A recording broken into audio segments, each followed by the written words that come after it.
Casual Thursday. Yeah, we got some housekeeping to take care of today. But first, just going to get this straight out of the way. You want to support the show? Go to the website, AdamVersusTheMan.com. Join us on Patreon.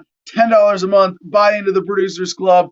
Be a part of making the show happen every day with exclusive access and content. And 15% off and free shipping on everything at the Adam versus the Man store, which is the other great way to support this production because you get a bucket hat like the one I'm wearing right now. You get a giant beanbag chair that looks like a ball sack when they advertise it on the template thing online there. There's the hat. There's the ball sack. Check it out. Also, the Cigar Federation, cigarfederation.com. You check it out. Promo code ADAM10, Adam10 gets you 10% off your order here. Promo code Adam10, check it out. And follow us on the Garden of Freedom. I mean, you follow me on my normal Instagram page, but at the Garden of Freedom, see what's going on here in Gardenia. There's our guest, Luke Wenke, who I was just helping take a shower. Not helping take a shower, like helping with our outdoor finicky shower system with frozen hoses this morning and making that work. So thank you so much for joining us today on this. Oh, yeah. Been a lot of those days lately. Oh, thank you for the reminder. One last really important promo. If you want to join us on Telegram and still be able to see what we're posting, t.me/Adam versus the Man. That's the place. And that's where we post the links to the show every day. So if we end up talking about how badly we're being censored all day, you can still get your news. But don't worry, as we do every day, 5 days a week at least. I mean, I could do it 7. It would have to pay a lot better. But I could do the show 7 days a week if we wanted. I mean, I love it. I do not mind. But we want to make sure that you get a sense of what's going on in the world and what people are talking about, and you don't miss anything. That's our journalistic duty, looking at the world through the lens of freedom here with Adam versus the Man. But today, we got to start the show, like I said, with some unusual housekeeping. Yesterday, I logged into YouTube on my phone. And when I did, I pulled up this picture. And I don't know, CJ, if you want to pull up the screenshots from what I sent to the Producers Club here. The first one says, "Your content was removed due to a violation of our community guidelines. Because it's the first time, this is just a warning." And I'm like, this is not the first time. So like, just a quick backstory on this. And CJ, you gotta show the screenshot from Telegram, not just the YouTube stuff on your desktop, because I love the picture. There's a picture of a referee blowing a whistle, and he's purple.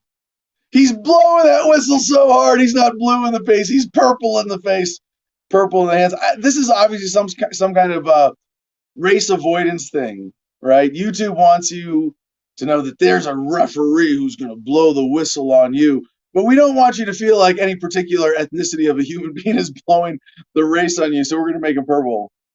You know, it's that one-eyed, one-haired, flying purple people eater. Eating those purple people, man, you got to be careful. And if you're purple, that purple people eater might just get you. But this is, getting the whistle blown on us again. And it is, I'm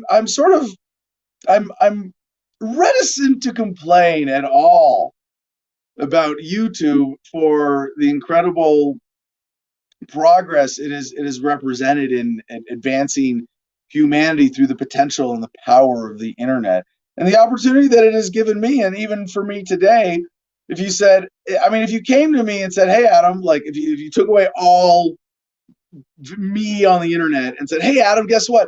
We've got a new website that will allow you to post videos for free, and you can share them, and other people can see them, and you can get people to watch your videos, and they'll host your content for free." I'd be like, "Yeah, all right."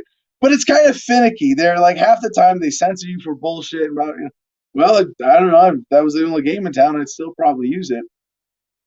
But there's a different kind of fraud here that's been committed by YouTube. You want to be inclusive with your scope here. It's right there in the name, YouTube. No, it's GovTube now, because if you're a government channel, here's right.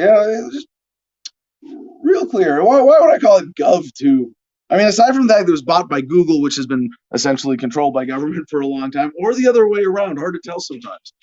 Uh, it has been a heavily censored platform where you really can't say anything, or at least, well, certainly now under. I mean, this is partly a COVID thing. I hate to don't play the video. Don't play don't play our COVID.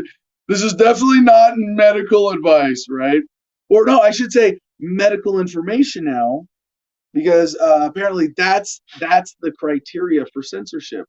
Is it? But we'll get to that. And we have been off this channel, Adam versus the Man, for well, we came. When did we come back? I don't know. We were off for a couple months because we had 2 strikes. And you got a 3rd strike. They just delete your shit completely gone, like it never existed. It's a good thing we have most of our videos backed up, right? I mean, I have an archive over 100 million views, 250,000 subs. I mean, you look at the kind of views that we get now. 250,000 subs. Yeah, we should have 20 people watching live. Sure. Yeah, that's not right. Either it's not accurate and they're just fucking with our numbers, or it is accurate and they're fucking with our promotions and they're not. You get a strike. Well, we don't have to put you in our notifications anymore to your subscribers. And there's a fraud against the subscribers. There's a fraud that YouTube is committing against the public here as well, because they tell you that this is how the website is going to function. And the fraud, it's something like I look forward to a world where you can't just fuck with people's time and get away with it. Time is valuable. I don't want to say I'm not a time is money kind of guy. I get the point. But life is time. Your life. Do you value your life? What is it made up of? Time. It exists in time. And if you are defrauded, if you are lied to or deceived in such a way that you end up spending your time doing something that you wouldn't have done otherwise, that reduces your quality of life, the person who committed that fraud, whether they stole something from you more than your time or not, really should be liable for that, and is responsible. Unfortunately, in today's world, not liable. But we don't even have to go to that level with YouTube. And in this sense, I'm talking about, they tell you as a subscriber, hey, if you subscribe to this channel and they post a video, we'll send you a notification. It'll appear in your subscription boxes. You can use us as an aggregator of your content that way, that you choose what channels go into your feed. And then, oh, you thought Adam Kokesh wasn't produced? I mean, CJ puts these comments up almost every day, and he gets this and just drives him nuts. Because we've been doing the show very consistently now for over a year in this current format. And we still get messages and before that I was doing a different format. It's like I wasn't on YouTube or wasn't present. But we get messages every day from people. And by the way, I get this on Twitter too. People saying, I didn't know you were still alive. I haven't seen you in my feed, or I follow you, but you're not in my feed anymore. What happened? I'm like, well, I'm shadow banned on Twitter. That's what happens when you're shadow banned on Twitter, is people can follow you and then you don't show up in their feeds. Like magic. Isn't that great? And then you don't know that you're being censored. Your content just might suck. And there's another manipulation here. Is like for me, and I know it's from my personal experience with censorship online over the years, is it fucks with your head and it fucks with your content decision-making process. Because if you're doing something very consistently and it's working, like we had been with Adam versus the Man for years, building this channel up to 100 million views and 250,000 subs. Yeah, when you're doing something that works, right? You're connecting with your audience and they're loving it, and you're getting positive feedback, and your channel is growing, your views are getting more and more every day. And then it sort of stops or starts slowing down, and all of a sudden this winning formula that you had that was creating content that your audience valued, that they thought was important enough to be worthy of their time, that they wanted to consume. Now you're thinking, well, shit, did my audience's opinions change? Did the market change? Did the competition get that much more stiff? I guess, wow, the internet is evolving, and now I have to do something really crazy to get people's attention. I might have to load a shotgun in DC because I'm just getting censored on the internet. This media thing isn't working. It might be that, hey, I'm just going to go to a different format. You had a winning formula and you thought you were fucking it up, but you weren't. How do you know if you're fucking it up? Audience feedback just drops off.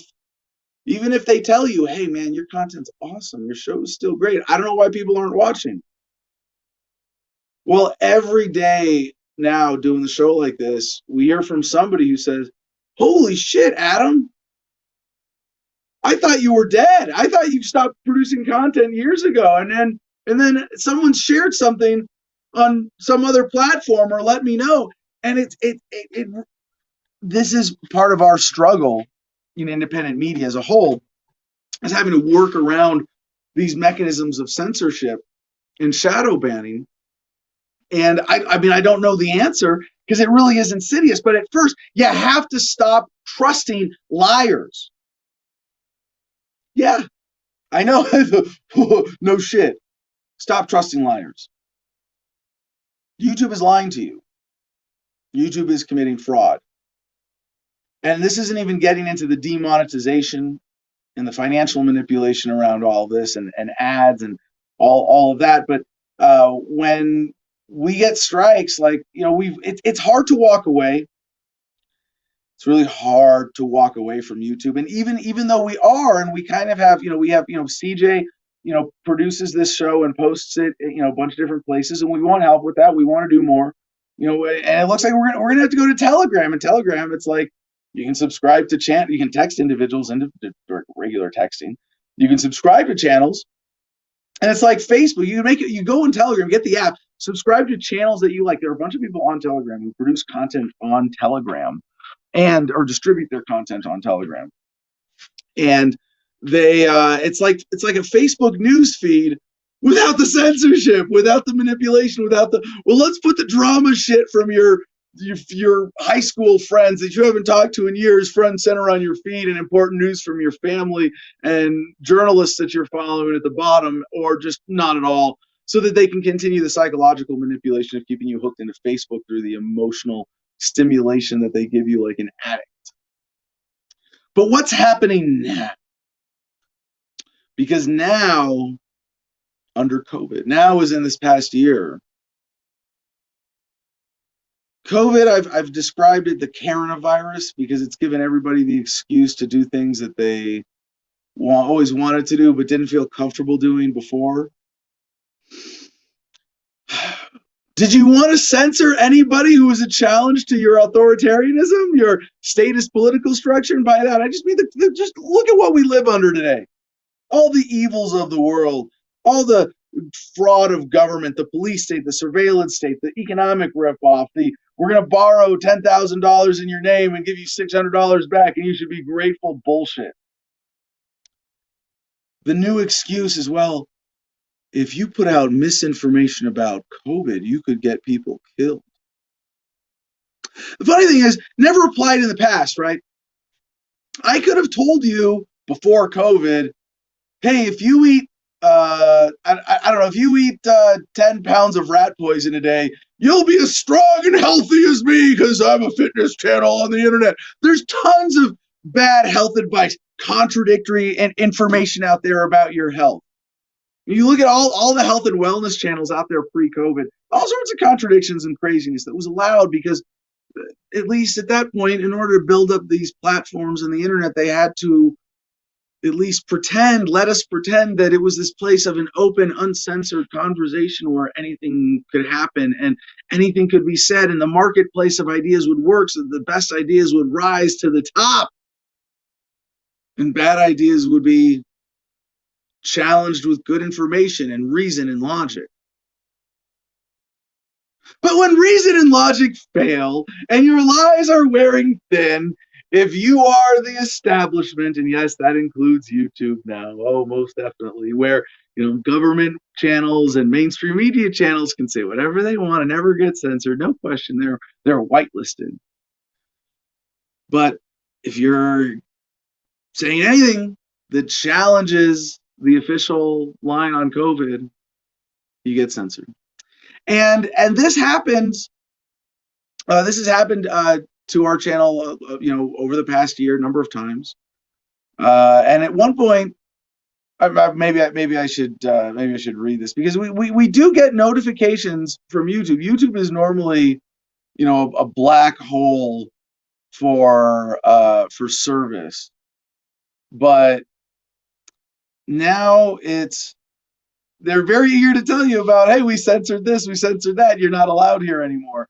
We got an email months ago from YouTube saying that we got a strike, and it's not a censors strike, it's not a control freaks, authoritarian, hide the truthers strike, it's a community guideline strike. You violated our community guidelines, which contains the phrase, you violated our community. And it's the deflection, the blame. They are violating the whole human family, the world, the potential for the internet to be a place where the hive mind, where humans who care can come together and have a free and open conversation. They said that we were getting a strike for putting out any information that contradicted the World Health Organization or local health authorities' advice on COVID in any way that might lead people to be less likely to follow that advice, even when those different groups are contradicting each other.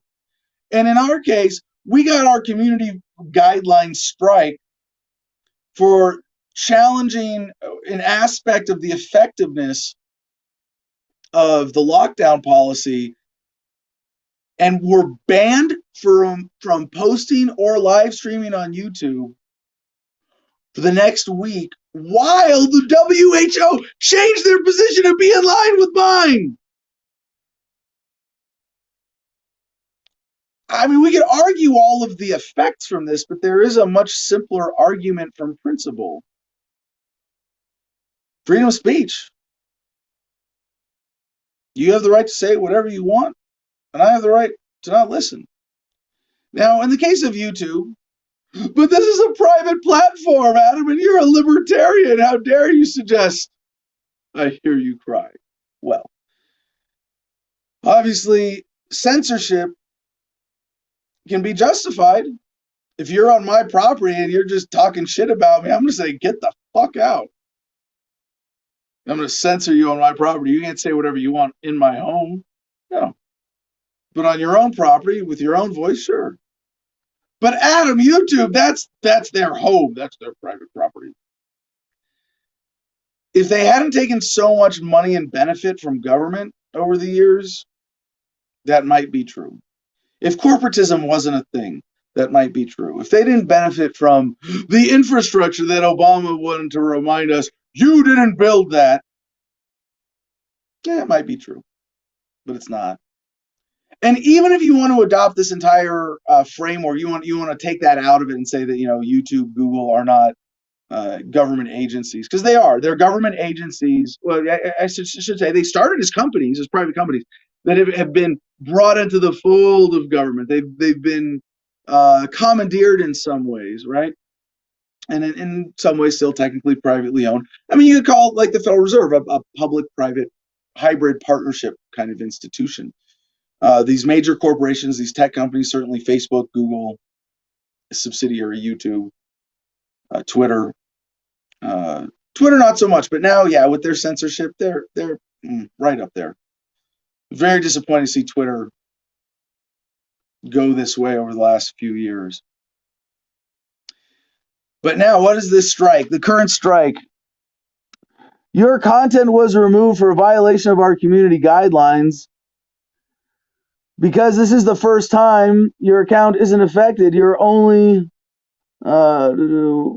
let's see. Now it's all blurry on this one. Put that on screen, CJ. Give me the full one here. Yeah. If this happens again, your channel will get a community guideline strike. You won't be able to do things like upload posts or live stream for 1 week. What is the reason? What is the policy? So I put up a video called "Don't Get the Vaccine." Now, don't get the vaccine could be seen as medical advice, but not if I'm getting into the medical aspect of that. If I'm saying, like, hey, this is a new vaccine. You could maintain social isolation. See, okay, you're only warned once, and this warning will remain on your channel. I mean, even that's a lie. Like, we've been warned and given strikes so many times. Thank you, CJ. So to say, hey, you shouldn't get the vaccine because, I mean, maybe I'm saying because other people need it more than you or might need it more than you. There's a rush, there's a shortage. So don't go get the vaccine. Keep isolating for a while and be patient. That's not medical advice. That's ethical, logistical, social consciousness advice. You're not allowed to do that on YouTube now? Okay. Yeah. YouTube is now dumbing you down, right? Taking out anything that might be conscious interaction with the world in regards to COVID. And there are people who have been genuinely benign and bootlickers, as in they serve the authoritarian mythology of COVID and this whole thing, and they just they'll go along with it and get censored sort of accidentally because they'll say things like, "Hey, maybe don't get the vaccine until blah blah blah," like I just did. I mean, I have other reasons. I don't get the vaccine because it's not a sufficient risk. But I'm not an anti-vaxxer. I'm just generally against this vaccine because it's being put out with corporate immunity. Yeah, corporations behind these vaccines before they put them out said, "Well, government, in order for us to do this and take your money, you're going to have to promise us that if people die from our vaccines, you won't sue us, or we can't get sued by them, or damage, be held liable for damages or anything like that." Why would you put a vaccine? That's not medical advice. This is just, hey guys, this medical thing, there's this like evil legal thing attached to it that is a good reason to stay away, because by going to take this vaccine, you're basically telling the pharmaceutical companies, oh yeah, you can fuck up my health, you can injure me, you can poison me, we can have an adverse reaction, and you don't have to be responsible for it. Fucking insane! Like, why would you take this vaccine? Now, I understand, again, here, in terms of being like, I'm not an extreme anti-vaxxer on this. I get the vaccine's not that dangerous. Only a handful of people have died, in a very, very small percentage of it, actually, even if all the underreporting is accounted for, the vaccine is relatively safe. I mean, compared to like eating food from a grocery store and meat full of hormones and antibiotics and breathing air in a polluted city and getting all the vaccines that you get when you join the military, or all the other pollutants and crap that we're exposed to, toxins in our daily life, pesticides, even stuff on fruits and vegetables you buy at a grocery store, processed food, fast food, all like that. Compared to all of that, like the vaccine, it's a little more background noise. If you can avoid it, good. If not, no big deal. If you have to take it for work, like if you have a really nice high paying job, and you've already made the choice to have that one foot in the matrix, and you can't keep going to your job if you don't get the vaccine from your employer, and you've done your research and you look at which vaccine it is and you know that it's safe and there's no special risks for you with whatever health conditions you might have or sensitivities you might have, you know what? Okay, let them give you the vaccine.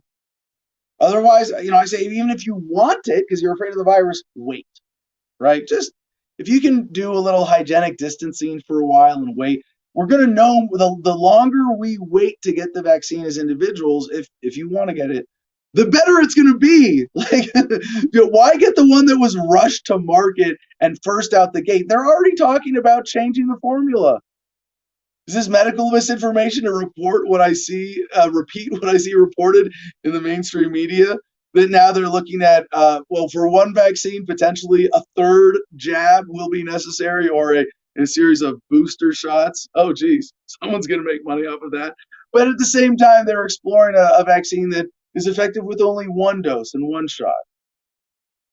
So unless you have, that's my basic message, unless you have some compelling, urgent reason to get this vaccine, don't do it now.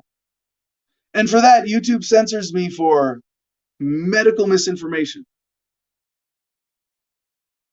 I don't say this in order to condemn the censorship. We know it's wrong because censorship is wrong. But what's worth pointing out here is why they're doing it in this case. To serve the purpose of government. I mean, look, like it's, who benefits? Just look around. Look around this last year. I'm almost fucking tired of bringing you news stories about how the rich are getting richer. And it's not even the rich, it's the super rich. It's been a great year for billionaires, shitty for everyone else. And you go, well, geez, what's the purpose of government?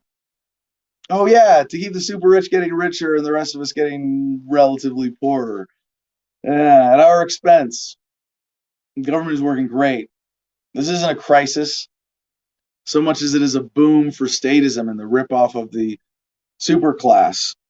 So with that, I mean, why would I waste your time now, half an hour ranting about being censored when you're watching my show, right?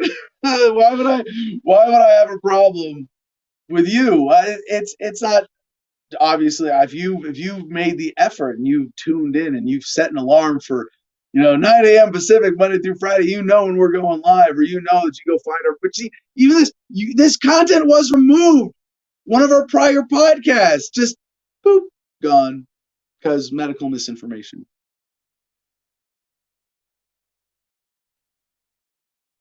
Suddenly, YouTube is the arbiter, the expert of what constitutes correct medical information? No. There's so many holes in the story. At some point, you just have to say, man, they're really trying to fuck us. I think it's time to fight back. And fighting back in this case is not violent in any way whatsoever. Peaceful separation, conscious consumerism, stepping back, political activism, calling attention to bad actors in order to improve the market. That's what I'm talking about. So thanks for being a part of this. Let's get CJ up on stage here, producer who's been following all of this on our YouTube channel dashboard a little more closely than I have, getting into some of the details and what we're dealing with and some of the monetization challenges. CJ.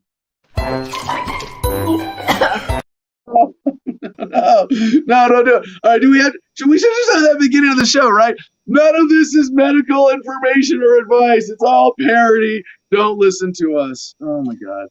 Yeah. Mendoza, sup. 1054, Ayo, hoy all. Craig, good morning. Good day, Freedom Fam and censors listening in. Adam. Smoke weed every day. Smoke weed every day.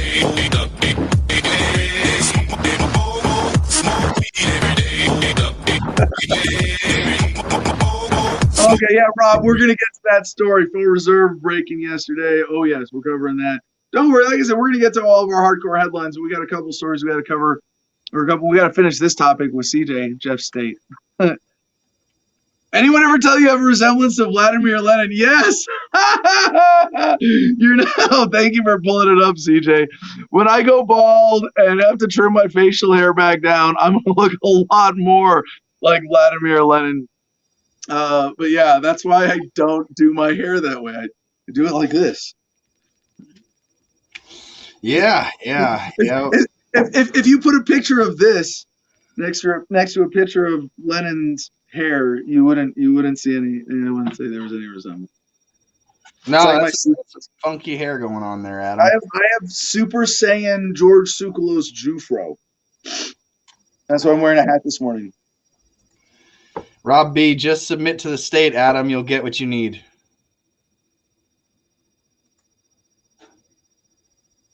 Yeah. Ed's been saying, just now seeing your stuff again. He's been following you for years. There's the one in every crowd. Yeah. He got warned for publishing geneticist video that Zuckerberg vaccinated later with his Veritas video. Yeah.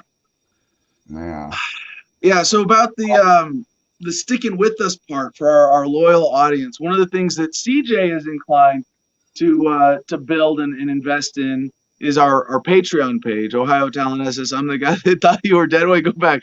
You don't look as polished as you used to. No, it's Casual Thursday, and I grow my beard out, so I'm not clean shaven or tight cropped in that.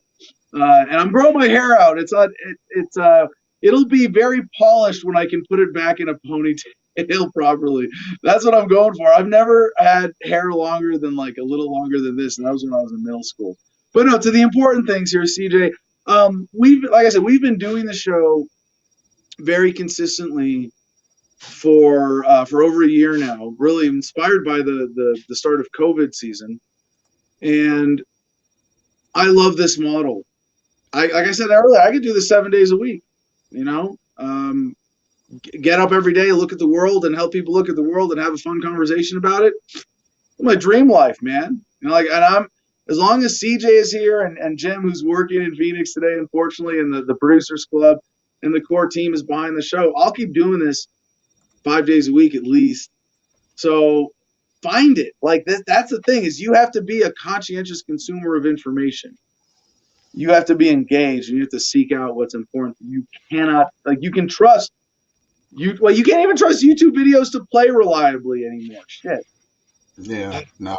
So the censorship's always been an issue with this show, though. I mean, and COVID does not make it any easier. Absolutely. So to me, it's obvious that there has to be an element of censorship, and which will manipulate the statistics and the data and the analysis. That's why, again, I was showing these charts and graphs here of the analytics because please explain why those are important to this conversation. Right. So we can just look at the last year, right? For just as like an overview of the audience, right? So this is not natural way of data. This is not how you would expect to see a channel with 250,000+ subscribers engaging back in the channel that they've subscribed to. So while we are up subscribers in a year, that engagement does not translate out into the spikes, peaks, and valleys. As you can see, we've gone back to some of these days to see what was the content that has triggered a day where 600,000 people are watching, or in this case, I think our peak was 700, almost 800,000 people in one day there on the 16th of January. And we try to look at all these data points, and there's just no way. And there was a block in here that this is the block where we weren't posting. Allowed to post, yeah. But as you can see, CJ, if I may, about those spikes, one other point here. I have had spikes like that in my YouTube views over the years when I've made viral videos, when I've had like a police encounter video. And I'm not trying to make viral videos now. I'm trying to produce, I'm in the other model of, daily news production content as opposed to, flash in the pan sensationalism. I'm building a community and providing a journalistic service that I think is more valuable. It won't even give us the data for prior to 2017. Oh, wow. To August 1st. So, yeah. So, since they don't have the data available for your channel. Hey, remember when we didn't censor you? Yeah, we don't remember that either. No, but the spikes here, they're not like we released a crazy viral video on those days. Those are like days when the censorship filters failed. And all of a sudden we got views on tons of old videos and stuff too. And then they fixed the filters, and the next day we went back to normal. Right. And so, again, these are not based off of normal, typical consumer consumption of broadcasting. Normally, when 11,000 people, we would expect to see out of the 11,000 new subscribers, way more than 1% of them engaging actively daily. So, yeah, it doesn't make any sense. It doesn't add up. And it's as clear-cut censorship as it can possibly get. And there's so many other insidious negative impact of this. And part of this is, you say there have been 11,000 new subscribers to the channel over the last what? Year. Oh, okay. So that's that. I mean, that's pretty slow for us. That's just up where we're at a year. So that doesn't mean that there weren't people that like unsubscribed and then we built back. So net gain over the last year is 11,000 subs, which is really low for the history of this channel over, since 2007. But you're right, like that engagement. But here's the fraud, right? Is that someone might come to my channel and watch a video and subscribe and go, oh yeah, I like those libertarian ideas. Yeah, I want to hear more from that guy. That could be interesting. And then I never show up in their feed. And then at some point, or I show up in their feed for a while, and then they take me out, or they put me in the feed inconsistently. And then they go, oh, and then that happens to all of their libertarian content producers.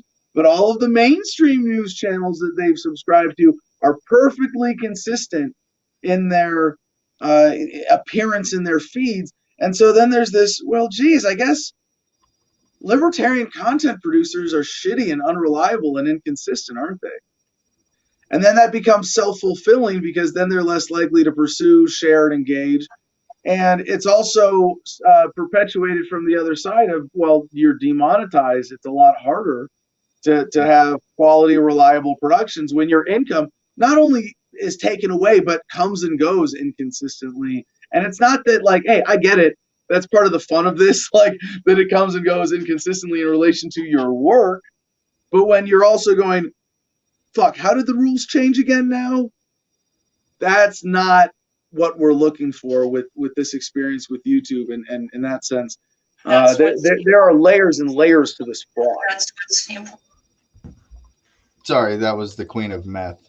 Her press conference just auto-engaged for some reason. All right, well, CJ, is there anything else we want to cover about censorship before we I don't know, Adam. 105, almost 106 million views. That's it would. What would it be if you were actively engaged in your subscribers' feeds, and they were watching your content? What blows my mind is that they put ads in front of the videos that we can go back and watch, and we know we're not getting nothing from that ad revenue that's on all those videos. So it blows my mind that it's so clear-cut censorship that it's blatant to us because we're living in it, and sure, we're a little biased because we're the ones going through it. But when we have the data and we can just easily show you the back office where, again, you can see the peaks and the valleys. If they were paying you a fair rate of views on advertisements for 106 million views, Adam, the number of your estimated, revenue is astronomically higher. Yeah, that's staff and better content and facilities and promotion and everything that goes along with that. In the past, when we've had those resources to invest in the show, and we have, and it's been, now it's all of us working as volunteers essentially.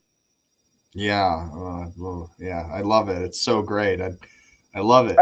We'd like to build Patreon. So this is like CJ wanting to focus on Patreon is also as another revenue source, not just a way to connect, and skip the censors. And so that's why we created the $1 option there. If someone wants to sign up for $1, they can still get access to the content feed that we have set up through Patreon. I mean, if everybody gave you 100, or if all 106 million views gave you $1, of all those unique viewers, the reach that you have there, the 200, and this is in a lifetime in impressions, 282 million impressions.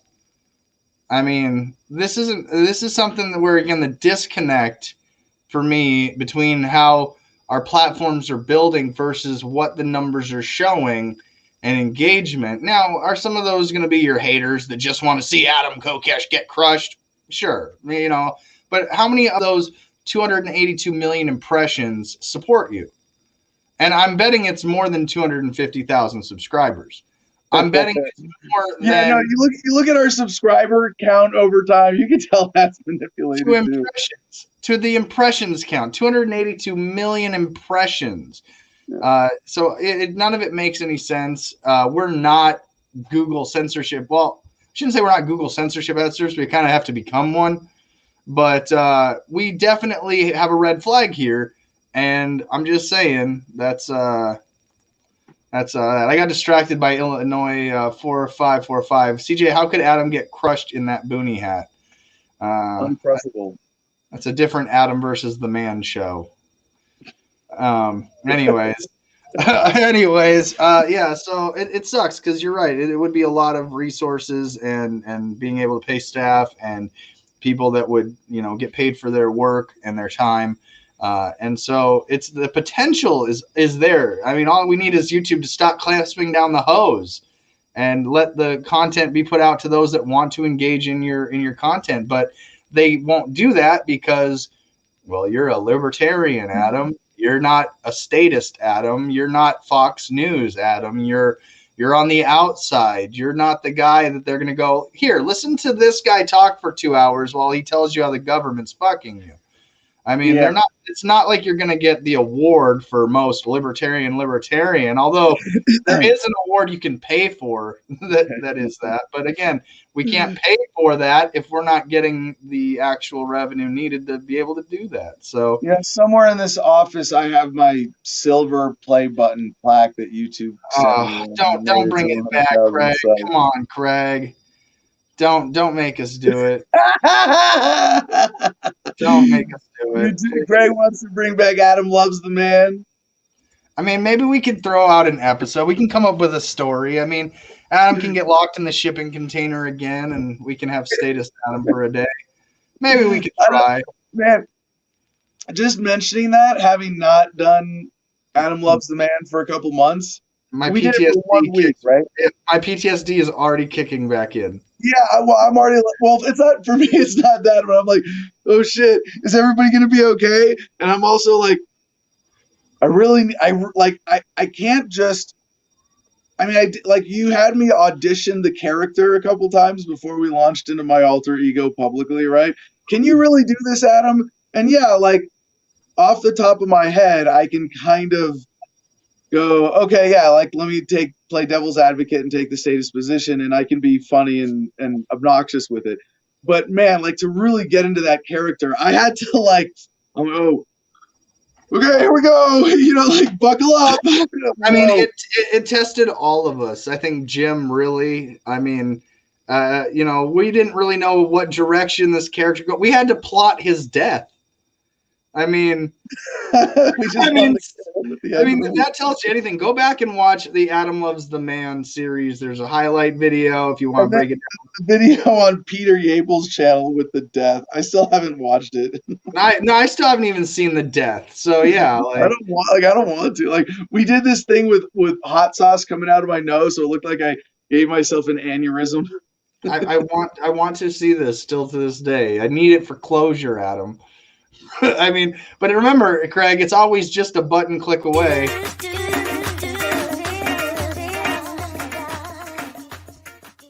Oh, the PTSD is so real. I mean, seriously. Well, let me just wrap up this segment then by saying it is the core of this audience, the people who are active and engaged. And there have been times when we have been a very small group, but you have kept me going. You have, I mean, at least we're not losing money on the show with what we're taking in from Patreon right now. It's enough to keep the lights and the internet on. I mean, great. we're not in a yacht. We're definitely in a wooden boat with a few like patched holes in it. But I mean, we got half a paddle, so that's good. Happy crew. And a crew that's willing to float on that boat like it's the Titanic. Like we'll go down. Happy crew with a sense of purpose. Like I feel like me, you, and Jim are going to be those guys on the Titanic as social media is crashing and the government's falling, and we're just like, well, we knew we were here, boys. Play your best tune out. It was a pleasure, you know, the honor. Like I mean, we're getting so censored from the perspective that. We intentionally know we're doing a show that challenges the omnipotent state, which is as libertarian as fuck as it gets. So on our side, I just want to say I want to wrap this up, and I want to hear about your story with the governor. But there's sort of three positive things that I want to say we're pursuing in response to this that we need your help with. One is Patreon, and we want to develop Patreon not just as well. This is how you can give us $10 a month, and then no, like we really want. It has the potential to be really an engaging platform in and of itself, and you can post content there or at least link to it being whatever. There's different ways to use Patreon more as the mechanism of distribution, and so that's a big thing for us and putting effort into that and getting help. If we get some volunteers to step up, that would be awesome, because there's always just more time and energy and helping us. And if you can make it pay, we'll pay you. But until then, we do need volunteers. We do need help to cover all of these different things. Patreon, weakness there. You still can't trust Patreon because they have censored people for politically offensive stuff in the past. And there is a line of censorship that I do respect, of like if you're making threats or fraud or in the speech itself committing a crime. But no matter how offensive or encouraging of a crime it might be, if it's nowhere near that and it's just political censorship, I'm sorry, but I don't have that full faith in the platform of Patreon. But who knows? We live in a world where government sneaks up behind you and puts a gun to your head and says, you're going to do this or we're going to put you out of business. And obviously this is metaphorical, but it's the threat of the gun, of the coercion behind the state that makes all that possible. So Telegram, and Telegram, t.me/Adam versus the man. That's where it's at. The public channel, you can join there. We want to develop that as well. But Telegram, just like Parler, is under attack. And we can't say that that's going to be it. And we can rely on that exclusively. Captain, we've got another hole in our ship. Yeah. One thing about Patreon, that I really like is the fact that it makes you be able to be held accountable to those that are paying you. So you can add, the benefits that they get by joining, right? Mm-hmm. And you can then add tracking to, make sure that, monthly that people are getting bonus episodes, and it'll keep track of your patrons, making sure, hey, like these patrons didn't get any behind the scenes access.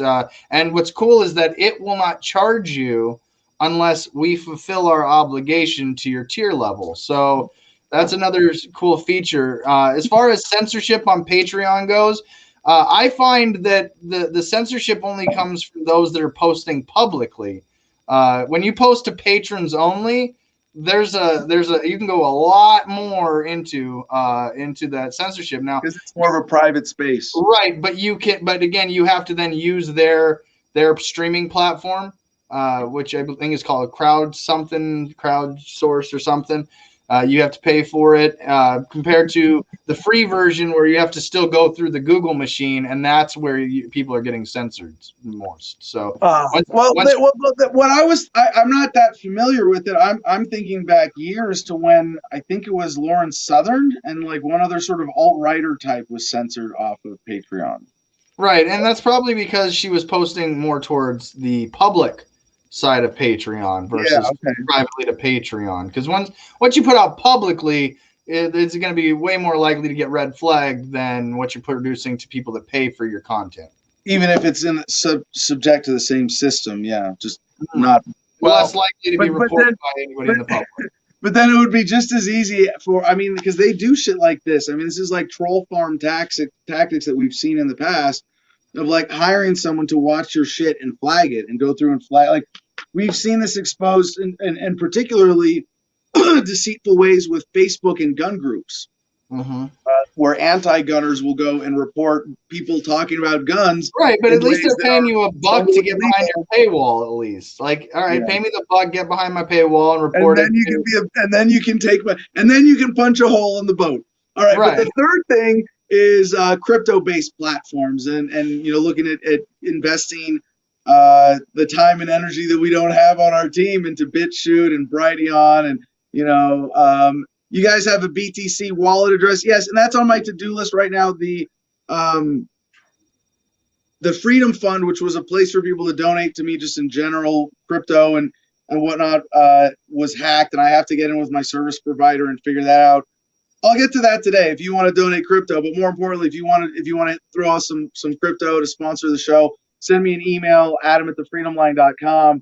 And that way, I mean, most people donating crypto knowing that we're subject to this kind of bullshit online, want to communicate with me directly and say, what's your wallet address? And I'm so available for that. It's easy. That's the email. I mean, I almost want to say, fuck it. Like I'm so desperate now for like an honest, direct way to communicate with people. Just put my cell phone number up publicly. But it's not very hard to find. If you're in the Producers Club, you get it. Like it's there on Telegram. I'm not I just created an account with my cell phone. But yeah. So CJ, you had a call with the governor. Oh Governor's yeah, office. so real quick review. The Attorney General of the State of South Dakota killed somebody on a South Dakota highway. In my opinion, it is vehicular homicide. If you want to get breakdown on why I think that, I put out plenty of hours of content. Some of it's been removed already from social media, but I'll get that video put on my Patreon. But either way, it's a cover up of a vehicular homicide that the Attorney General himself has implicated Kristi Noem in the cover up itself, and at least to some degree. And there has been 73 seconds of redacted footage within 3 hours of interviews plus of Jason. So in that 73 seconds, we have no idea what was said, his reactions, demeanors, anything like that. And so to me, it's as scandalous as it gets because this was released after Kristi Noem watched these videos on Tuesday. She said today in a press conference that she spent 10 hours watching these videos and then decided, and now this is where she, again, her actions show that she decided to redact 73 seconds of footage that we as the public don't get to see. And so I called the governor's office this morning. And I didn't say my name, Adam. I just said, hey, I'm just trying to figure out how to get the 73 seconds of redacted footage from the videos. There's a sunshine law in South Dakota that says you guys can't keep information like this public or private. It doesn't fall under the exemptions for the sunshine law. An attorney general meltdown being interviewed in an interrogation, excuse me. Can't speak today. Does not meet the criteria for an exemption under you redacting that footage and that audio. I mean, granted, his personal information, they would mute the audio, but you could still see them talking, and you could tell the context was him giving a cell phone or an address. Actually, that should be taken out because you can lip read. Right? Well, no, unlikely in this. His face was covered in a lot of this too. But either way, okay, yeah, well, your face is covered in black. Understandably, the audio is. But they started grilling him, and it started getting more intense. And then there's the 73 seconds. Yeah, 73 seconds that are gone. And so I called up and I just asked for it, and she said, "Well, all I can say is that the governor's asked her to resign." I said, "Ma'am." I said, if you don't want me showing up there at the Capitol building with an inverted American flag, she's got till 1:30 to release this information publicly. And because, and she goes, all right, Carl. And so she knows my name without me telling her my name. And I'm like, this is like one of the coolest moments I've had in a while. Like, all right, you know my voice. So you know what I'm capable of. You know what I'm willing to do to get this information. She's like, is that a threat? I said, no, ma'am, I have no intentions of harming myself and others, but it's going to look really bad when I show up with an inverted American flag saying Kristi Noem is implicated in a cover-up of a vehicular homicide. And my evidence is that she's not only been implicated by him in video, but what was redacted, she's keeping a secret. So I have it prepared because, a good Marine always does. But, I've got my flag already inverted here. And so try me, Governor. And so they did the press conference today. And not one question so far about the 73 seconds of footage and why it was redacted. And but she has implicated herself in being the reason why it was released and that she had already reviewed it. So what's on that 73 seconds could change very well the course of this case. And if she doesn't, I told her, do you really want me to drive down there? And you can just email me, or even better yet, release that 73 seconds, release all the video footage with that 73 seconds back in place. And this time I want it framed out that this was the 73 seconds that was redacted. I want it clarified because you redacted a video to the public with no explanation. And so just to be clear, this is video of Robbinsburg talking. Yes. Right? Yes. So unless they kill him, he could say it again. Right? But again, he's being impeached now. So the 73 seconds is, in my opinion, going to be very vital for the how this case is perceived publicly. There's also the possibility that he slipped and said something he didn't mean to or wasn't supposed to because he was flustered, and the people interrogating him were genuinely doing so with an adversarial spirit. But and I don't want to say that Ravensburg is dumb, but he's done some really dumb things, and this is a botched cover-up. He's a lieutenant. Let's call it what it is. He's a lieutenant colonel. Who is? Ravensburg is a lieutenant colonel. Oh, what in the? He's been to Iraq, Afghanistan. He's got the Bronze Star. He probably wrote his own citation for that Bronze Star. Had another officer write it for him. I'm guessing. Well, we all know that they were giving out awards there that were not earned for many people, and officers were, hey, buddy, yeah, us lower bottom people, we were lucky if we even got a attaboy or a letter of appreciation. But even with my citations for my deployment, like I have a Navy Achievement Medal for my deployment in Iraq, and that's, I think I don't know how you rate awards, but like highest individual achievement award I got in the military, and even then it was supposed to be a Bronze Star with a V, or it was supposed to be a Bronze Star with a V, and then it was a NAM without a V, and then it was a NAM with a V, or NAVCOM. I forget all the technicals of the award, but it was weird. I was politicized, and my staff sergeant had to fight for me and write my citation. I was a sergeant, and I didn't really care because I was already at that point 48 miles. This is something to look good on my uniform. It's not like this is for an investment in my military career or anything. Well, again, so he's trying to use that. Hold on, just to finish the point, to back you up, CJ. Officers were writing each other citations and medals like candy. Yeah, absolutely. By citations, recommendations for awards. I'm not disagreeing with you, but real quick, just for context, let's go ahead and just show you what happened. Like I said, I looked at the 65 sign, I looked at the 48 miles to pier, and I didn't even really think I was getting going yet. And away you go, and I just got hit by a thunderbolt. That's how that stuff happens so fast, though, Jason, and we know it. Because, quite frankly, it's not the first time that this has ever happened. Well, yeah. But it's like, we know that you look down, and we know you're on your phone at some point. We know you're telling us you're putting it down. Absolutely. Turning off the radio. Yes. All those things. Yes, because I'm getting rid of distractions, not adding to them or having distractions. And there it is. Hey, just say it like that in your face. And that's it. Just boom. 73 seconds redacted. Just shut down for a minute and 13 seconds. And you're supposed to go, wait a minute. He was just getting agitated.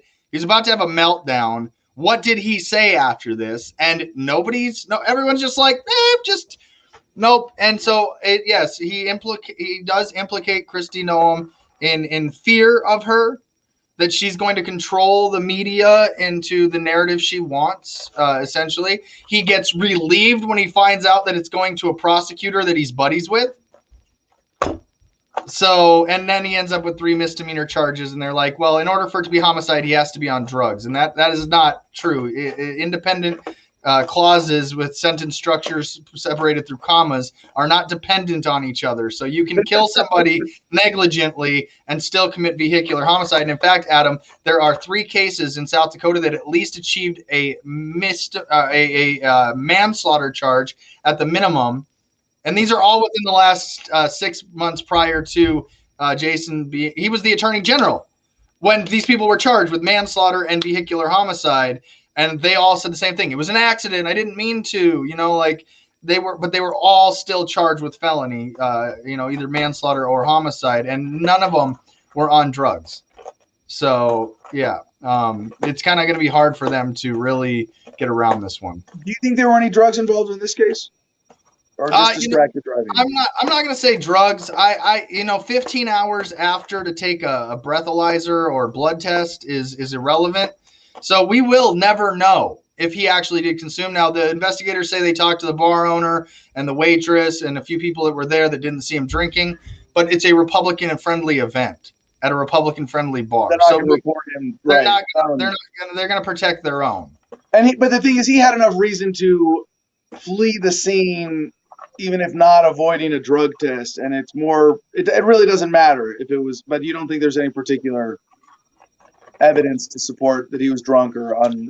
You can't either one way or another. I think that the evidence standard for him being drunk would be not even clear and convincing at this point. But it could have been. You're saying it's most likely it was just distracted driving, and like negligently criminally. It was negligently reckless. He was reading an article about Joe Biden and the communist Chinese at the time of the accident. Killed a man by accident. And killed a man.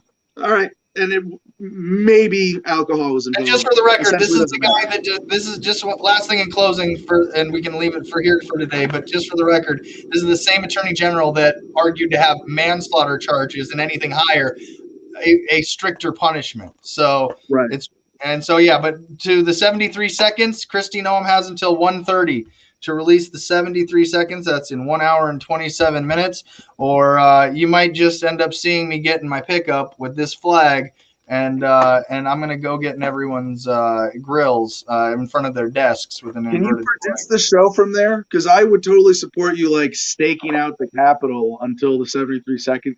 Just have a giant sign that says 73 seconds and the inverted American flag behind you. And that's it. And just be there, be visible in front of the Capitol, and be available to do interviews and tell people why you're there. You know, maybe have a flyer that explains it. I think that's a great concept for activism. Maybe you could recruit a few other people to do this with you. And man a little post 24 hours a day. Oh, I know where the governor's office is, so I'm just gonna go right to her door, and I'm gonna knock on that fucking thing until she comes out. So we'll bring a camera operator behind you, brother. Oh, I have a 8K camera that can just go like that, just nice and easy, and I'll get you an 8K. Just hold still and talk into this microphone here while you're explaining how you're not helping get away with the vehicle homicide. So, with that being said, we do have our guests ready backstage. Adam, so ready to go. Thank you. And one other note for the audience is that we are going to get to the headlines after our guest today. We're not trying to skip out on that part of our journalistic responsibility. But in case we don't, or you don't get to that part of the show, there's nothing super critical in the headlines today. It's another continuation of the existing narratives. Trump's tax returns turned over to the district attorney. Guantanamo and Al Qaeda might be coming back as a terrorist scare tactic. No major stories that shift the existing major social narratives. And our guest today is Augie Noss. I'm about to introduce him properly, but I want to encourage everybody who's watching live right now to jump in with comments. We got CJ watching comments, getting them up on screen. While Augie and I are talking, I'll be watching, looking for your comments and questions. He's going to be talking about, this conversation could go in a bunch of different ways, but we might be focusing on the anti-aging cover-up. So without further ado, our guest today is Augie Noss, and he was born in Norway on a farm, and worked the farm from an early age, learned hypnosis as a teenager, did a year of mandatory military service, drove a tank in Norway, obviously, learned a bunch of languages by 25. He's been a pilot, at a pilot's license. I mean, I could keep going and laying all these things out, but Augie is someone who's been just a sort of modern intellectual renaissance man, and that has led him, to where he is today. He has a radio station. He does media production. YouTube channel, of course. Like us, I'm sure he's doing multiple distribution, fighting censorship. But he's also he ran for Congress as a libertarian. I believe that was years ago, And as he says, he's glad he didn't win because he might have gotten suicided after that. Yeah, I feel the same way sometimes, Augie. Yeah, but he's also gone to jail for standing up for his beliefs. So we're going to cover that story to whatever extent he wants today as well. But what he specializes now, and the language of this is a big, juicy, intellectual topic. Augie, we're probably just going to go the whole hour here, but there's a lot of stuff that you say that now that I like sounds a little out there for me that I want to challenge. But the language that and I know there are other people in our audience who are going to want to jump in and really engage with this. The way you say now you're specializing in real power of the mind, the self-aware mind created universe, and the other focus of your activism now is this anti-aging potential cover-up. So Augie, welcome to the show. Thanks for joining us today. Well, thank you. I got coffee in hand and ready to go. Cheers. Yeah. By the way, Augie, I should have not necessary to include in the introduction, but he also has a fascinating accent. It's very fun to listen to. Well, I haven't washed out all of it yet. I just keep a little bit. All right. So Augie, with all of that, before we get work our way down to the deeper levels of consciousness that we will be exploring in this conversation, what else do people need to know about your background? Well, I don't know. I was hosting and producing 2 TV shows in Tucson, Arizona for 6 years, where I was covering a lot of the truth and also jumped in the middle of politics and exposed the state when they did something illegal, which was about every week or so. And I gained some very powerful enemies for that. So when I got on the ballot and ran for Congress against Colby, which was the incumbent senator, I didn't win. As I said, I'm glad I didn't, because I probably wouldn't have lasted more than 3 weeks in Washington by going on the floor and exposing everything. So I think they would have gotten rid of me very fast.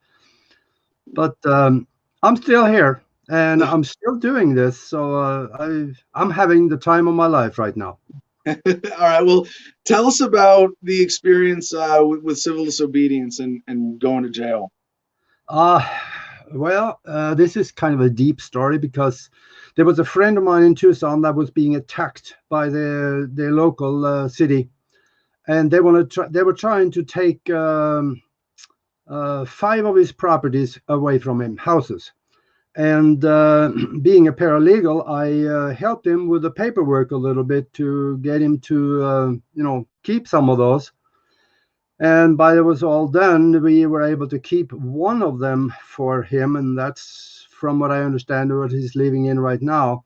But they trumped up charges against my friend, felony charges, because he was placing liens on the judge. And I wasn't aware of that he was doing that, but I helped him verify the papers, and because I got involved with this, they filed felony charges against me. And of course, I had to go and defend myself, and that didn't work. So they So Augie, just because I live in Arizona, and I'm kind of curious about the specifics here.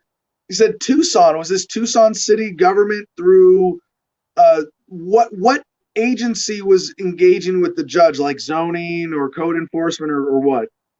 No, there were, I forget why they were trying to take the properties away from him. I'm not sure of that anymore. But there were 5 housing properties they were trying to take. And I got involved with the paperwork with him. And I think it all started, actually, the very early part of it, with a traffic ticket. And then it built and built and built, and they tried to attack him because they, he proved in the court that there is no requirement. We show the federal statutes that you don't need a driver's license to travel. So it was that kind of activism that snowballed. Was it? Yeah. But it was all within the city of Tucson? Yeah, that was in the city of Tucson. Yeah. But get out of the cities, people. Get out of the cities.